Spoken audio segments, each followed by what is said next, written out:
The mansion was silent that night. Silent. Until the scream. A voice thundered through the marble halls, so deep and furious that the very walls seemed to shake. Servants froze mid-step. Guards at the gates stiffened, their hands tightening on their spears. Even the chandeliers trembled as echoes rolled through the house. Something terrible had happened inside those walls. Something so shameful it would stain the family name forever.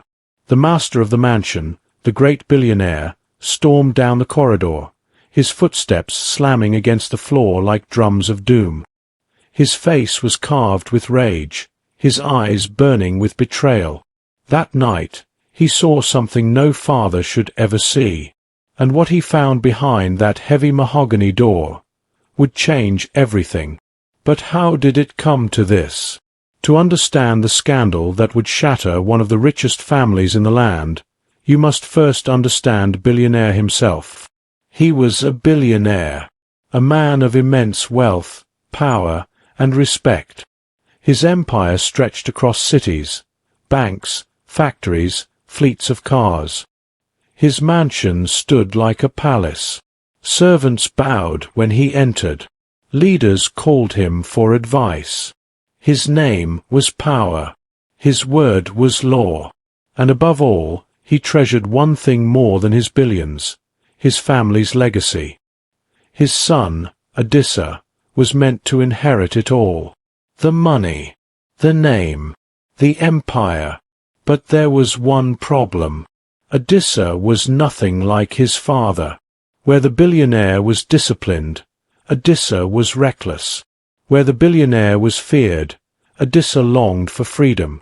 And where the billionaire valued status above all, Adissa cared for things his father would call weakness. It was this weakness that led him to her. Her name was Amira. She was not born into riches. She was not born into power. She was just a maid, one of dozens working in the mansion. But Amira carried herself differently. She had fire in her eyes, the kind of fire that no silk gown or mansion walls could hide. She moved quietly, spoke little, but when she did, her words lingered like incense. The first time Adissa saw her, she was carrying a silver tray through the hallway.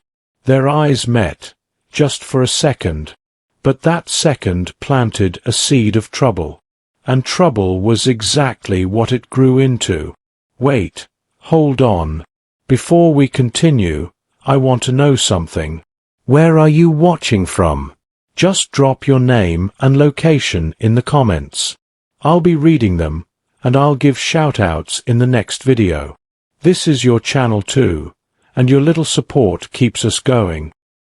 They thought they could hide it. The stolen glances, the accidental touches in the kitchen, the late-night whispers in the servants' quarters. But in a mansion full of eyes and ears, secrets never stay buried for long. And when the billionaire began to hear the whispers, rumors about his only son and the maid, he swore that if the whispers were true, he would burn the entire house down before allowing shame to touch his name. The billionaire could no longer ignore the whispers. At first, he dismissed them as nonsense. After all, servants always had something to say. A gardener would quarrel with a cook, and suddenly a rumor would be born.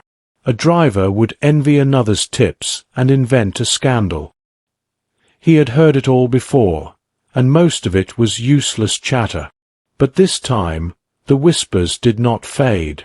They grew louder. They carried weight. They circled around one name, over and over again. Adissa. His son. The billionaire tried to push it aside. He told himself, "My son knows better. He is the heir. He would not shame me." Yet when he caught Adissa sneaking through the garden one night, moving like a thief through his own home, the truth began to gnaw at him. Why was he so quiet? Why was he avoiding the main hall? Where was he going at such an hour? The thought burned like acid in his chest. One evening, during dinner, the silence was heavy. The dining table stretched endlessly, carved from rare wood imported from lands far away. Golden plates gleamed under the chandelier, forks and knives polished until they sparkled. Exotic wines filled crystal glasses. Servants moved in silence, placing dishes of steaming food before the family. Yet none of it mattered. The billionaire sat at the head of the table, his expression unreadable, his mind a storm. Madame Selina, his wife, sipped her soup with shaky hands, stealing glances at her son, and Adissa sat further down, pretending to eat, though his eyes betrayed unease. No one dared speak. Even the clink of cutlery felt too loud. The billionaire set his wine glass down deliberately, the sound sharp against the silence. He fixed his son with a gaze sharp enough to pierce steel. "Adissa," he said slowly, every syllable deliberate, "where were you last night?" The young man's hand froze halfway to his mouth. For a brief moment, so brief it might have been missed, his eyes flickered, betraying something. Then he forced a smile, casual, careless. "I was with friends, father. We stayed late. You know how it is." The billionaire's eyes narrowed. He had built empires on detecting lies. He had crushed rivals with a single word, knowing exactly when they were bluffing. And now, across his own table, his son dared to deceive him. The silence stretched until it seemed unbearable.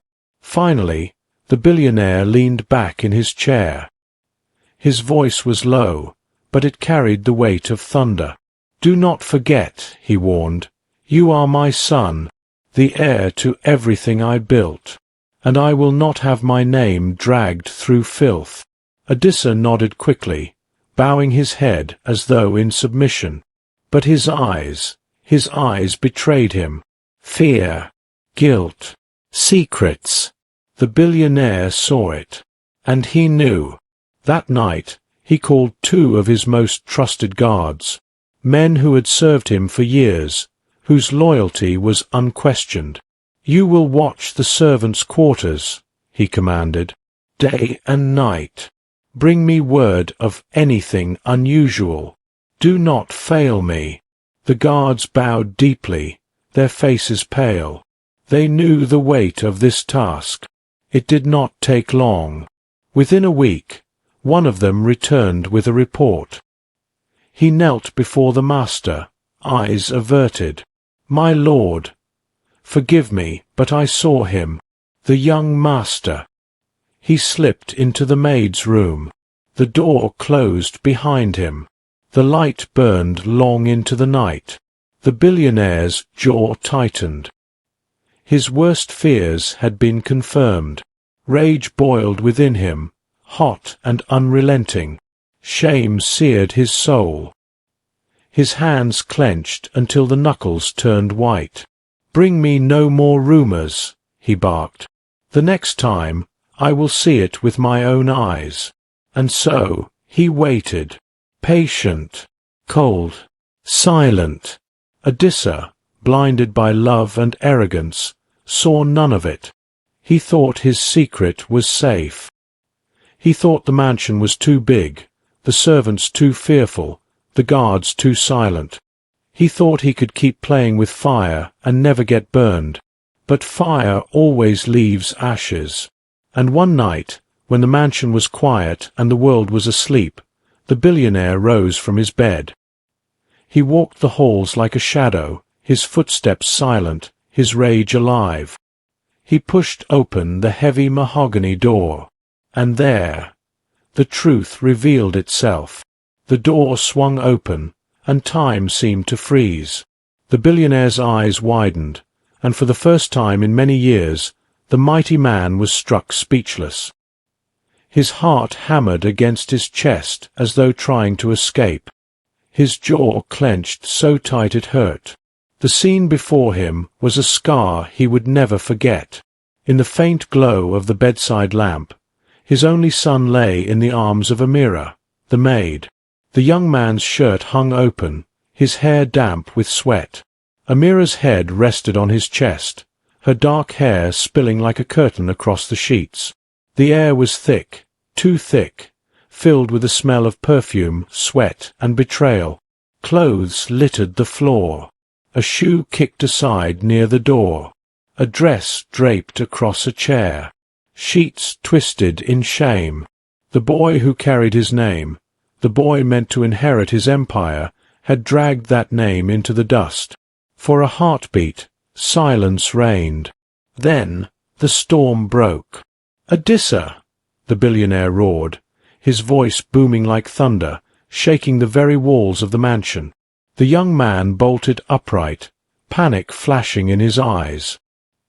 He stumbled, trying to cover himself, his hands trembling as though caught in a crime. His face drained of color, pale as chalk. "Father, please, listen, it's not what it looks like." But no excuse, no desperate words, could erase what his father had already seen. The billionaire's finger shot forward, trembling with fury. His voice broke, part rage, part disbelief. "You, with her, in my house, under my roof." The words echoed, bouncing off the walls. Even the night itself seemed to flinch. Amira slid off the bed in terror, falling to her knees. Her body shook violently, tears spilling freely down her face. "Please, sir," she cried, her voice broken. "Forgive me. It was my fault. Punish me, not him. Spare him, I beg you." But her pleas were like oil on fire. "You," the billionaire spat, his eyes blazing as he glared at her. "You dared touch the blood of a billionaire? You are nothing. Do you hear me? Nothing." Amira sobbed, her face pressed to the cold floor. Her voice cracked with desperation. "Please, master, I swear I never meant." "Silence!" the billionaire thundered, the veins in his neck standing out. His fury was so raw it seemed to fill the entire room, choking the air. Adissa, breathing hard, stepped forward. His body trembled, not from fear, but from the storm of emotions battling inside him. He stood between his father and the maid, his chest rising and falling like a man preparing for war. "Don't speak to her like that," he said, his voice shaking, yet firm. "I love her." The words struck the billionaire harder than any blade. His eyes narrowed, his lips curling into a sneer. "Love," he repeated, almost whispering, then bursting into bitter laughter. It was a laugh devoid of joy, cold and sharp like broken glass. "Do you think love will protect you from shame? Do you think love will keep this empire standing? You fool! You foolish, blind boy." But Adissa did not flinch. His fists clenched at his sides, his jaw set in defiance. "I don't care about the empire," he said firmly. "I don't care about the wealth. I care about her." The words hung in the air like a verdict. The billionaire's chest heaved. His hand twitched as though he might strike his son.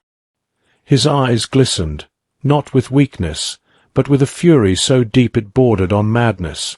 Amira wept harder, crawling to clutch Adissa's leg. "No! Please, Adissa, don't fight him. He is your father." But Adissa shook his head, his eyes never leaving his father's. If protecting her means fighting the world, then so be it. Outside the room, servants had gathered in silence. They dared not breathe, yet their ears strained to catch every word. Guards shifted uneasily, knowing the house would never be the same after this night. Inside, the father burned, the son defied, and the maid begged. And in that moment, the mansion itself seemed to hold its breath. What would happen next would change all their lives forever. The billionaire's chest rose and fell like a man struggling to contain a beast within. His hands shook, his lips quivered, not with weakness, but with fury too large for words. Finally, his voice exploded again, sharp and venomous. "I raised you for this," he thundered. "I built empires. I bled, I clawed, I conquered the world so you would never know hunger, never know shame. And this is how you repay me? By dragging my name into filth." Adissa swallowed hard, but he did not look away. His jaw clenched, his eyes steady, even as his heart pounded like a drum. "You call this love?" The billionaire spat, pacing now, his steps like thunder on the floorboards. He gestured at the scattered clothes, the twisted sheets. "This? With a servant? A maid who scrubs floors? This is the empire you want to throw away? For her?" Amira sobbed harder, trembling at each word, her head bowed to the ground. Adissa stepped closer, shielding her with his body. His voice broke, but his words came out steady. "Don't speak of her like she's dirt. She is worth more to me than all your gold, father." The billionaire froze, his face twisting as though struck by a blade. His voice dropped low, dangerous, like the hiss of a snake. "Do you know what you're saying?" he asked slowly. "Do you understand what it means to defy me? To stand against your own blood for her?" "I understand," Adissa answered firmly. "I am not a child. I choose her." The words hung in the air, heavy as iron. The billionaire's laugh was bitter, hollow. He threw his arms wide as though mocking heaven itself. "You choose her? A girl with nothing? Do you know how people will laugh at us? How they already laugh? Do you know the whispers I have crushed to protect you? The shame I have carried for weeks while you rolled in the dirt?" He turned suddenly, pointing a trembling finger straight at his son. His face was a mask of pain and rage. "You disgrace me, Adissa. You disgrace your mother. You disgrace every ancestor who bore our name. You are not my heir. You are not my son. You are a fool blinded by lust." Adissa's nostrils flared, his chest heaving. His voice rose to match his father's fury. "No, this is not lust. This is love. Something you will never understand. You hide behind your wealth, behind your pride, but you know nothing about love." The words struck like lightning. The billionaire reeled back, his face darkening. For a moment, it seemed he would strike his son down with his bare hands. Amira clung tighter to Adissa's leg, weeping. "Please, Adissa, stop. Don't anger him more." But Adissa's eyes blazed, unshaken. "I will not stop. Not tonight. Not when it matters." The room vibrated with their voices, the clash of two worlds colliding, the father's empire and the son's defiance. And outside, the servants clutched one another in the shadows of the corridor, their whispers trembling. "The master's voice. He will kill him. No. He is his only son." The mansion itself seemed alive, quivering under the storm of accusations and defiance. The billionaire's voice dropped lower now, but it was no less dangerous. It was the calm before the storm. "You dare lecture me about love," he said, his words slow, venom dripping from each one. He paced, his hands clasped behind his back, his shadow stretching tall across the wall. "Do you know the nights I slept on cold floors just to build this empire? Do you know the blood I spilled, the men I buried, the battles I fought, so you would eat from golden plates and sleep under silk sheets?" He stopped, spinning on his heel to face his son, his eyes sharp as daggers. "I bled so you would walk like a prince. I starved so you would feast. I was mocked, spat on, called a dreamer, but I rose. I conquered. I became the billionaire. And now you throw it away. For her." He jabbed a finger toward Amira, who flinched and pressed her forehead to the floor, sobbing harder. Adissa's voice cracked, but his defiance only grew. I didn't ask for your gold. I didn't ask for your empire. I don't want the world if I can't have her. The billionaire's hands shook, his rage boiling over. You ungrateful boy! Do you know what men would give to stand where you stand? Do you know how many fathers would trade their souls for sons like you? And you shame me with this filth. His voice rose again, shaking the walls. Servants outside covered their ears, some trembling, some clutching one another in fear. Inside, the tension was a blade's edge. Suddenly, footsteps echoed in the hallway. The heavy rustle of silk. A woman's voice, sharp with worry. Enough! The door swung wider, and Madame Selina appeared. Her gown shimmered in the dim light, but her face was pale, her eyes wide with horror. She had heard enough to know. Her gaze darted to the bed, to the scattered clothes, to her son trembling before his furious father. Her hand flew to her chest, as if her heart had been pierced. "My son," she whispered, her voice cracking. "Adissa, tell me it isn't true. Tell me this is not what it looks like." Adissa's lips parted, but no words came. His silence was an answer more powerful than denial. Selina staggered forward, her hands trembling. Tears welled in her eyes. She turned to her husband, her voice breaking.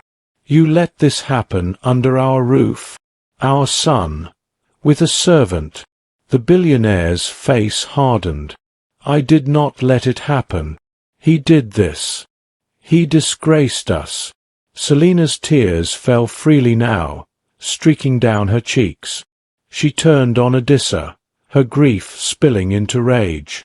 "Do you know what you've done?" she cried. "Do you know the disgrace you've brought on me?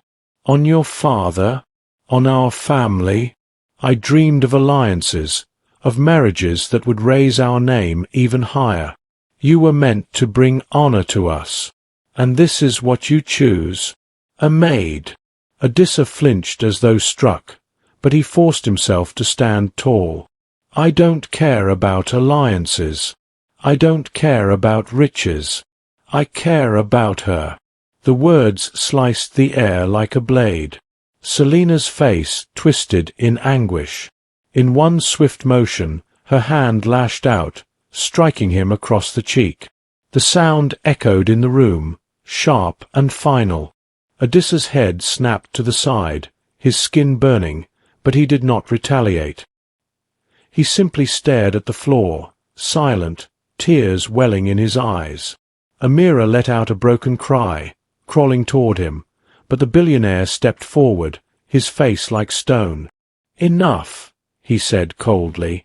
"This ends tonight." The mansion fell into silence again, but it was the silence of a storm about to break. The mansion was never the same after that night. The billionaire's roar still echoed in the corridors long after he had stormed out of the room. Servants had frozen in their tracks, guards had exchanged fearful glances, and even the marble walls seemed to shiver from the weight of his fury. By dawn, the secret was no longer a secret. In the kitchen, maids moved about nervously, chopping vegetables and stirring pots, but their whispers drowned out the clatter of pans. "Did you hear?" one asked, her voice barely a whisper. "The master caught him," another replied, eyes wide. "With the maid." "Yes, in his own room. May the gods help us all." The cooks shook their heads, muttering prayers under their breath. Even the butler, a man who prided himself on his silence, could not keep the tremor from his hands as he poured the morning tea. By the stables, the drivers polished the fleet of luxury cars, but their conversations were sharper than their cloths. "They say the master shouted so loud, the chandeliers shook," one said, shaking his head. "Shameful," another muttered. The son of a billionaire, lowering himself to a servant girl? What will people say? They're already saying it. A third cut in. Word has left the gates. By evening, the whole city will know. And they were right. At the gates, guards exchanged uneasy glances. Their voices were hushed, but every word was heavy. We serve the richest man in the land, but even he cannot rule his own household. A man may own riches, but can he own respect? Each word was a dagger, stabbing at the pride of the mansion. Inside, Madame Selina sat in her chambers, her face buried in her hands. Her eyes were swollen from a night of tears, her heart shattered. She had dreamed of a future where her son would marry into wealth, where their name would echo with even greater honor. Now those dreams lay in ashes. When she finally gathered the courage to face Adissa, her voice trembled with both sorrow and rage. "Do you know what you've done?" she cried, her tears falling freely. "Do you know how people will laugh at us? How they already laugh. You have destroyed everything we hoped for, everything we built." But Adissa, weary yet unbroken, lifted his chin. His voice was low, but firm. "I don't care about their laughter. I don't care about their dreams. I care about her." Selina's hand shot out, slapping him once more. The sound echoed like a crack of lightning. She turned away, unable to look at him, her sobs filling the room. The billionaire, however, was colder than ice. He buried himself in business meetings that morning, his face a mask of calm. He smiled for his wealthy guests, he raised glasses at the breakfast table, but inside his pride bled. And still, the whispers followed him. Even powerful men at his table shifted uneasily, their eyes glinting with knowledge. They had heard. Everyone had heard. No amount of wealth could silence the scandal. By noon, the city was buzzing. From markets to taverns, from crowded streets to quiet corners, tongues wagged with delight. The billionaire's son, with a maid. They say he was caught in the act. In his own father's mansion. Even the mighty fall, don't they? The shame spread faster than fire through dry grass. And within the mansion, Adissa walked like a ghost. Servants avoided his gaze, whispering behind his back. Some mocked, some pitied, but all remembered. The scandal had become his shadow. By late afternoon, the mansion was tense with silence. No laughter, no music, not even the birds outside dared sing. The air was heavy, suffocating, as though the very walls knew something terrible was about to happen. Then, the billionaire gave his order. "Bring her out," he said coldly, his voice void of mercy. The guards exchanged glances.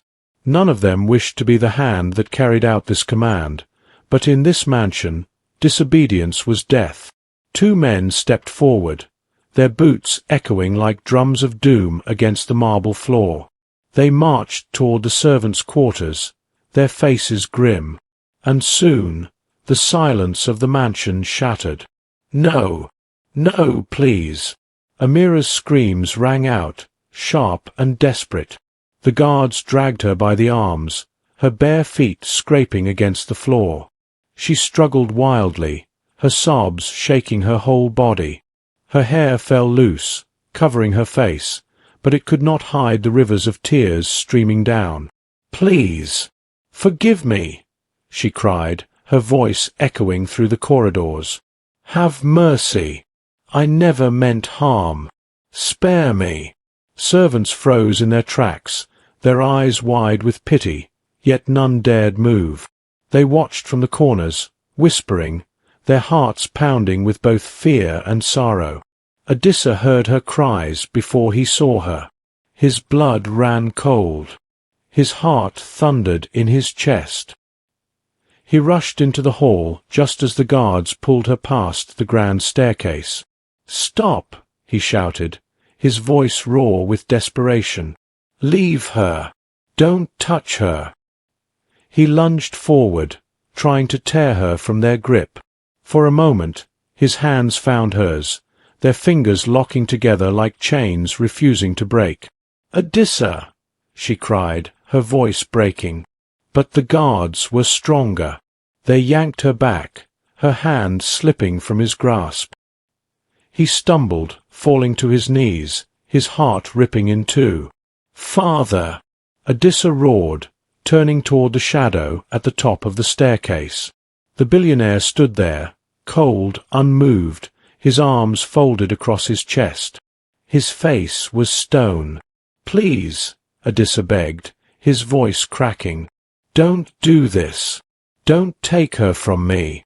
She is all I want, all I need." But the billionaire's reply was colder than ice.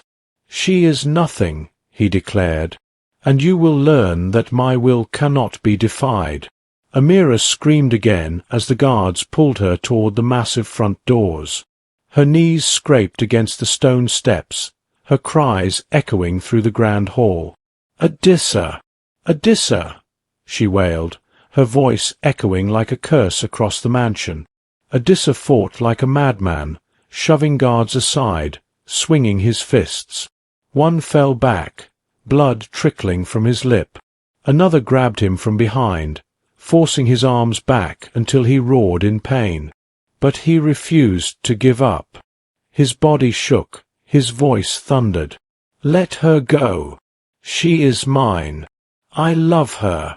The billionaire descended the stairs slowly, each step deliberate, his fury cloaked in icy calm. "You shame yourself further with every word," he said. "This ends tonight." The great iron doors groaned as they swung open. The night air rushed in, cold and merciless. The guards dragged Amira outside, her sobs piercing the stillness. They threw her into the dust beyond the gate. She stumbled, falling to her knees, her palms scraping against the ground. "Adissa!" she screamed, her voice hoarse, her tears blinding her. Her cry tore through him like a blade. He pushed with all his strength, breaking free for an instant, rushing toward the gate. But the guards caught him, slamming him against the stone wall. He struggled, his voice raw. "Let me go! Let me go!" The gates slammed shut. The sound was final, like a tomb closing. Outside, Amira collapsed, her body trembling, her sobs echoing into the night. Inside, Adissa sagged against the guards, his spirit shattered. The billionaire looked at him with eyes of fire. His voice was deadly calm. "You are no son of mine," he spat. "Until you cleanse this shame, you are nothing to me." And with that, he turned away, leaving his son broken, his heir shattered, and his mansion forever scarred. That night, silence swallowed the mansion. But it was not the silence of peace. It was the silence of a wound too deep to heal, a silence heavy with grief and rage. Adissa lay in his bed, staring at the ceiling, but sleep would not come. Every time he closed his eyes, he saw her face, Amira's tears glistening in the moonlight, her voice breaking as she cried his name beyond the gates. "Adissa! Adissa!" Her screams echoed in his skull, louder than his father's roar, sharper than his mother's slap. He pressed his hands against his ears, but the sound would not leave him. By morning, his body moved like that of a ghost. He walked through the corridors with hollow eyes, his footsteps slow, his heart heavy. Servants shrank from him, whispering in corners. "There goes the young master.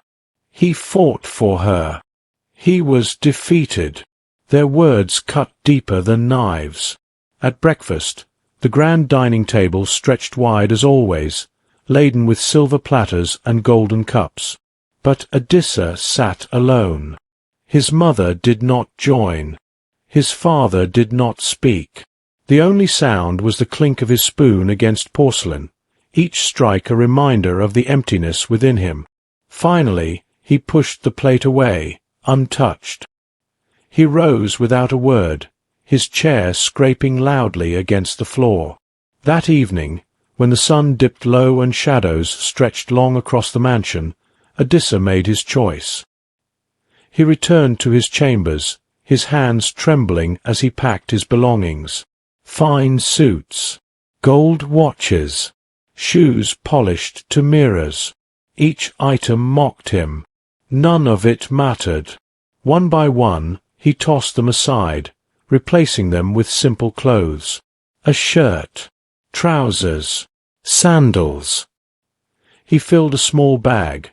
No jewels, no riches, nothing of his father's empire. Only what he needed to survive. As he looked around the room for the last time, memories flooded him. Childhood laughter, lessons in etiquette, dreams of being the heir. All of it tainted now, stained by shame and betrayal. His eyes burned with tears, but he blinked them away. He would not cry. Not now. Adissa stepped into the corridor. His footsteps echoed, louder than ever before. He passed servants who bowed stiffly, afraid to meet his eyes. Some pitied him, others sneered, but none dared stop him.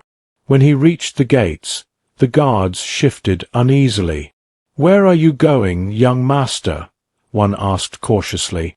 Adissa's voice was steady, though his heart quaked inside. "I am no master.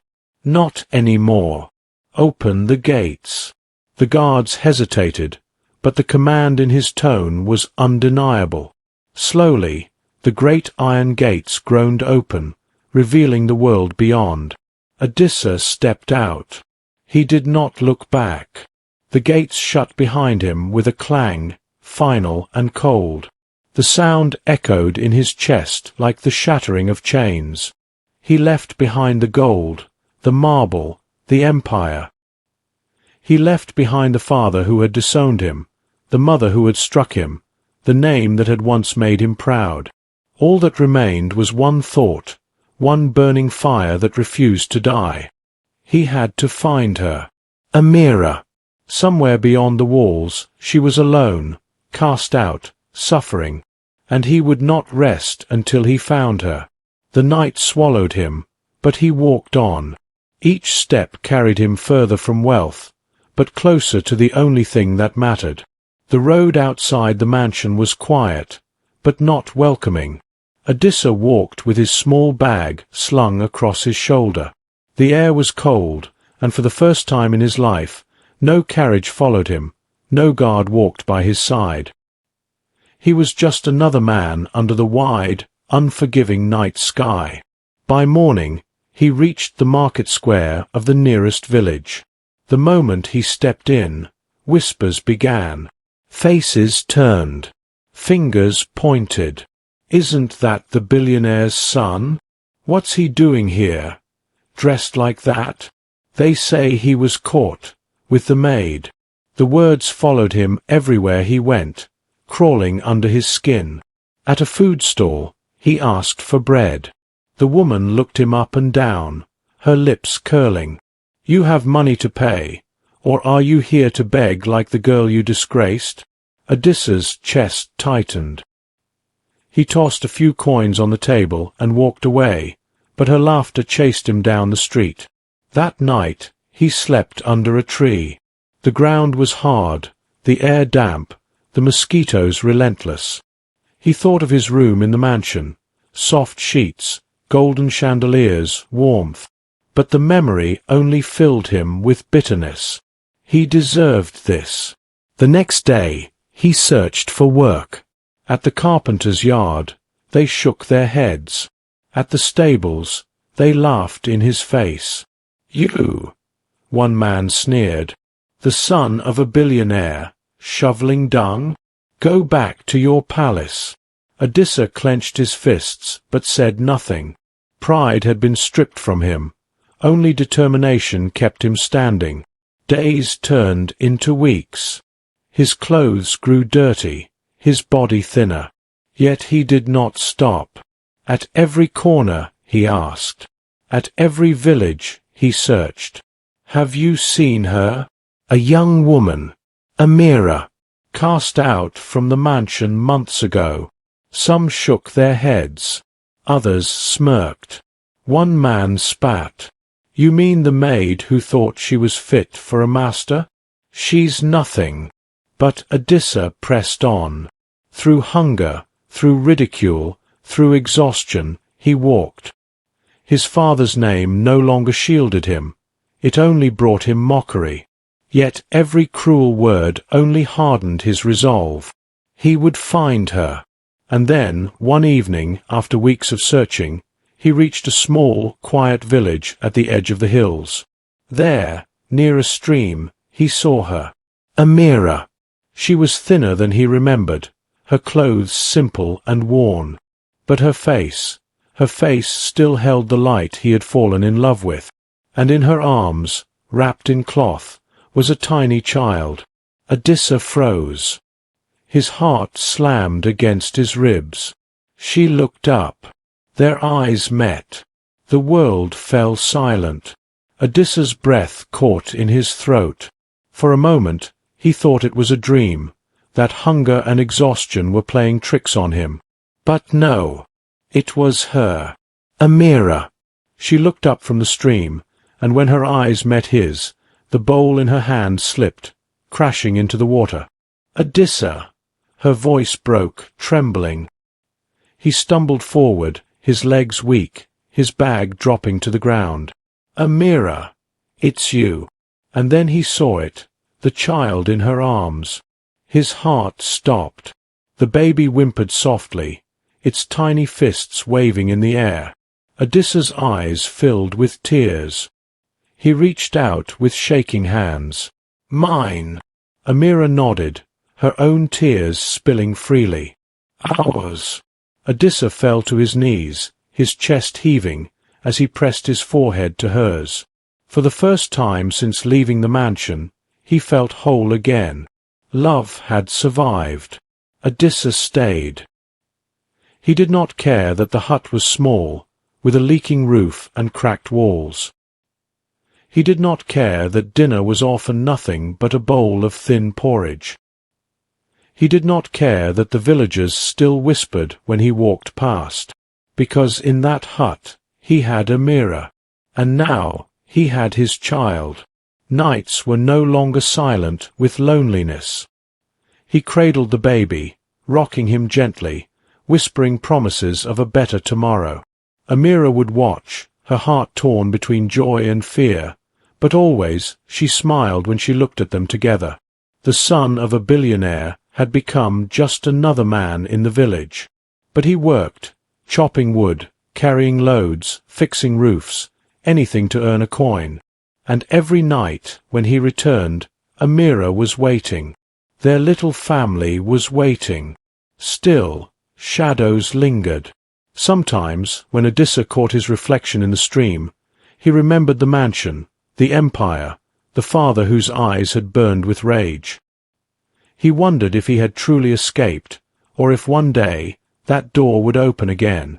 He was right, because in the mansion far away, the billionaire's heart was restless, and soon he would come. One stormy evening, the sound of wheels echoed through the quiet village. A sleek black car stopped at the edge of the huts. The door opened slowly, and out stepped the billionaire. The villagers froze. Mothers pulled their children close. Men whispered. None had ever seen him so near, stripped of bodyguards, walking with only his pride and his heavy heart. He followed the narrow path until he reached the small hut. Its door was half open, light spilling into the night. Inside, Adissa sat by the fire, Amira at his side, the baby in her arms. Laughter, soft, fragile, but real, filled the room. Then the shadow fell across the doorway. Adissa turned. His body stiffened. His eyes narrowed. "Father!" Amira gasped, clutching the child tighter. The billionaire stepped in, his presence filling the small room like thunder. His gaze swept over the cracked walls, the smoke-stained ceiling, the rough mat on the floor. Then his eyes locked on the child. Silence. Heavy. Unbearable. At last, Adissa spoke, his voice sharp. "Why are you here? To tear us apart again." The billionaire's lips trembled. For the first time in years, his voice cracked. "No. I came to beg for forgiveness." The words hung in the air, shocking them both. Amira's eyes brimmed with tears. The child stirred in her arms, and Adissa's clenched fists slowly loosened, though his heart still battled between anger and love. The empire builder had finally fallen to his knees. The billionaire's knees trembled as he took a step closer. Never in his life had he bowed to anyone. Presidents had shaken his hand, kings had dined at his table, and the world had spoken his name with respect. But tonight, in this tiny hut, none of that mattered. His voice was low, breaking. "Adissa, I thought wealth would shield me from shame.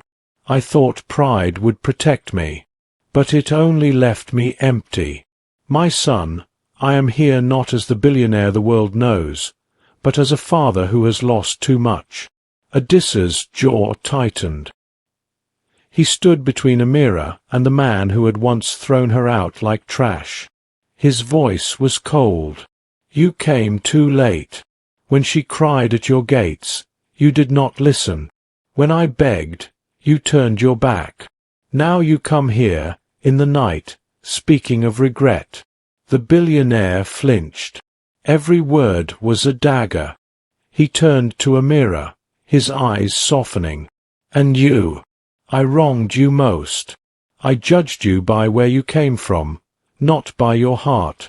I called you nothing, but here you are, the one who gave me a grandchild, the one who gave my son happiness when all my riches could not." Amira's eyes filled with tears. She looked away, clutching the baby tighter. The fire crackled. The storm outside rumbled. Inside the hut, silence pressed on all of them. Finally, Adissa spoke again, his voice shaking with both pain and love. "You destroyed us, father. Do you know how many nights I slept hungry? Do you know how many doors closed in my face because of your shame? Do you know what it means to carry your name like a curse?" The billionaire's head dropped. For the first time, tears rolled down his cheeks. "Yes," he whispered, "and each day it haunted me. Each night I saw you in my dreams, and every whisper in the city reminded me of my failure, not as a man of wealth, but as a father." He fell to his knees, the floor of the hut rough against him. His voice cracked like thunder breaking. "Forgive me, Adissa. Forgive me, Amira. Do not let my pride destroy us forever." The baby stirred, letting out a soft cry that filled the silence. Adissa's fists slowly unclenched. He glanced at Amira. Her eyes, though still wet with tears, carried a gentleness he had always known.